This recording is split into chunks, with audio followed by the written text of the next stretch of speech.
2 color depth.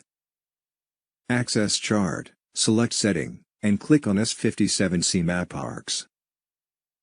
To display the 2 color depth mode, make sure the 4 shades checkbox is deselected. Safety contour. To set the safety contour, click on the respective numerical field, and enter the required value. The safety contour line defines the barrier between navigable and non-navigable waters. It is used for anti-grounding checks during route planning and voyage.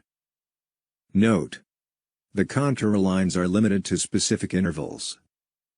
They depend on the available hydrographic data. If the value set by the user does not correspond with an available contour line, the next deeper contour line will be used instead. Isolated danger symbol. The isolated danger symbol includes small shoals, rocks, wrecks, and obstructions that pose a hazard to the ship. Navigators can control the display of isolated danger symbols in shallow waters.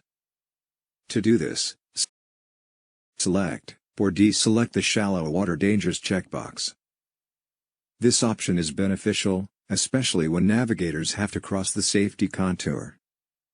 The display of the symbol is related to the set safety contour value. Note: in other display mode, the user has the possibility to display all the chart isolated dangers. This can be controlled via the obstruction, wreck, underwater awash rock checkbox.